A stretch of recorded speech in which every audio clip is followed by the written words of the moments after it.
Hello YouTube বন্ধুরা, তোমরা সবাই কেমন আছো? আর এই তো দেখো, আমি একটু হাঁটতে বের হয়েছি। এদিকে আবার বাজার থেকে মাছ নিয়ে এসেছে, তো সেই মাছগুলো কেটে ধুয়ে রান্না করব। তো আজকে চলো কী কী রান্না করি তোমাদের সাথে শেয়ার করব অবশ্যই। পুরো ভিডিওটি ভালো লাগলে অবশ্যই লাইক কমেন্ট শেয়ার করে পাশে থাকবে। আর এই তো হচ্ছে সেই মুসা মাছগুলো, একদম টাটকা। সকালবেলা কিন্তু আসলেই টাটকা মাছ পাওয়া যায় বাজারে। এখন হচ্ছে এগুলো কেটে নেব।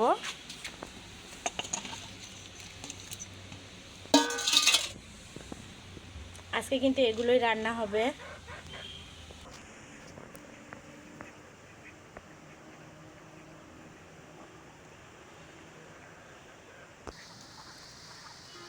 আজকে কিন্তু আবহাওয়াটা অনেক ভালো, হালকা হালকা বাতাস আছে, বাতাসটা একটু একটু ঠান্ডা ঠান্ডা লাগছে। তো সব মিলিয়ে আজকে কিন্তু অনেকটাই আর কি ভালো লাগতেছে। মাছগুলো কাটা ধোয়া শেষ, আর এসে দেখি এদিকে এই যে কচুগুলো কেটে নেওয়া হচ্ছে। তো যাই হোক, আমার মাছ ধোয়ার সাথে সাথে যে কচুগুলো কেটে নেওয়া হচ্ছে, এর জন্য আমার অনেকটাই উপকার হয়েছে। আজকে মাছ দিয়ে কচু রান্না করব। আমাদের বাড়িতে সবাই কিন্তু কচুটা অনেক পছন্দ করে। তো এদিকে কিন্তু মেহমানে কচুগুলো কেটে নিচ্ছে, আর এই তো হচ্ছে এখন রান্না করব। রান্না করার জন্য সব কিছু চুলাপাড়ে নিয়ে যাব। মাছ কেটে ধুয়ে পরিষ্কার করে নিয়ে আসলাম, সাথে কচু কেটে নিয়েছি। কচু দিয়ে রান্না করব। এখানে যে মরিচ পেঁয়াজ কেটে রেখেছি, আবার যে ধনেপাতা তুলে নিয়ে এসেছি। তো এখন হচ্ছে মাছগুলো ভাজার জন্য লবণ দিয়ে দিলাম,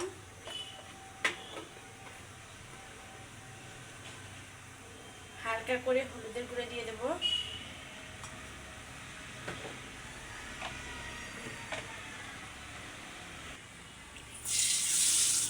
তেলের মধ্যে একটু লবণ দিয়ে দিলাম, যাতে যেন মাছগুলো না আটকায় যায়।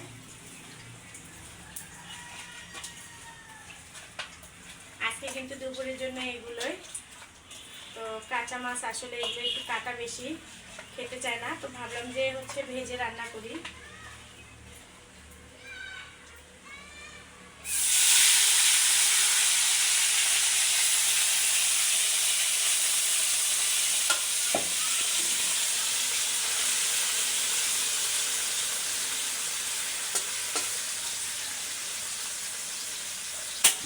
মানে সবগুলো মাছই দিলাম না, ভেঙে যেতে পারে, এই জন্য দুইবারে ভেজে নেব।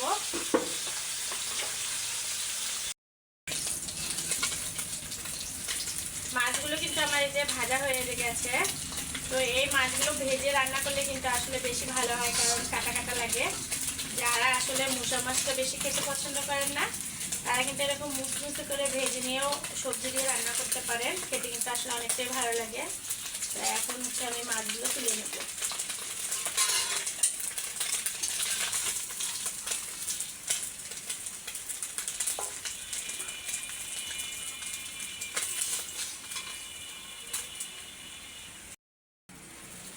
মাছ ভাজা শেষ, এখন কচুটা মাখিয়ে নেব। তো এখন কচুগুলো দিয়ে দিচ্ছি। এখানে প্রায় 1.5 কেজি কচু আছে। আমাদের বাড়িতে সবাই কচুটা খেতে খুবই পছন্দ করে, ছোট বড় সবার পছন্দের জিনিস।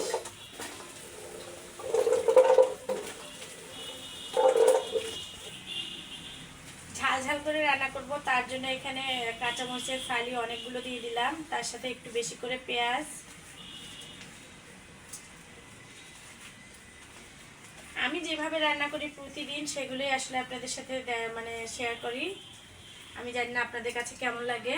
ভালো লাগলে অবশ্যই লাইক কমেন্ট শেয়ার করে পাশে থাকবেন। এখন দিয়ে দেব হলুদের গুঁড়া, দিয়ে দিলাম স্বাদ মতো লবণ, এরপর দিয়ে দেব জিরে বাটা।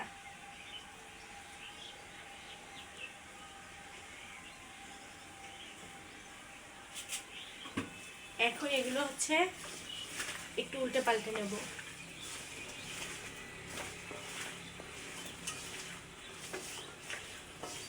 এরকম করে তরকারি আমি কিন্তু বেশি রান্না করি, খেতে ভালো লাগে।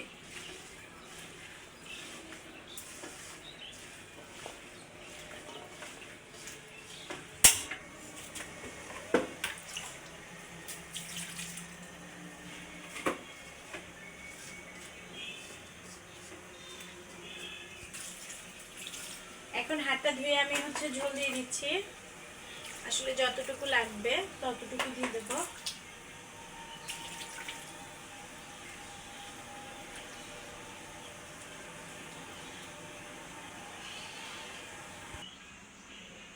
এখন ঢেকে দিলাম, দেওয়ার পরে ধনেপাতাগুলো কেটে নেব।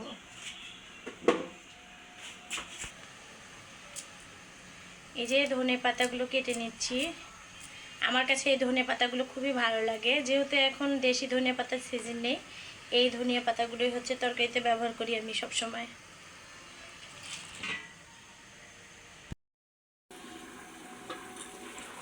এই তো তরকারি কিন্তু বলক চলে আসছে। এখন হচ্ছে আমি এই যে মাছগুলো দিয়ে দেবো একটা একটা করে।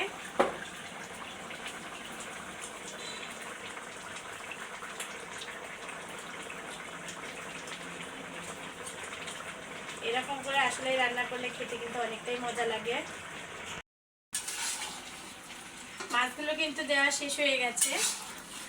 আমি কিন্তু ঝোল রান্না করব না, দেখা যাক আসলে মাছটা কিভাবে আমি মাখো মাখো করে রান্না করে নেই। এখন কিন্তু হচ্ছে ধনে পাতাগুলো দিয়ে দেবো, দিয়ে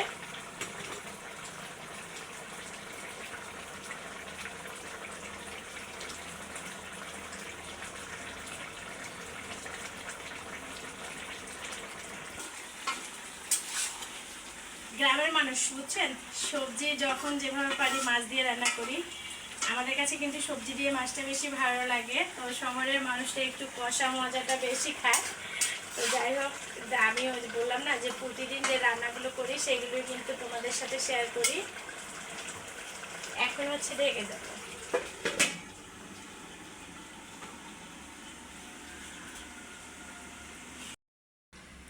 দেখা যাক তরকারির কি অবস্থা। এই যে হয়ে গেছে, দেখেন একেবারে মাখো মাখো করে রান্না করে নিয়েছি।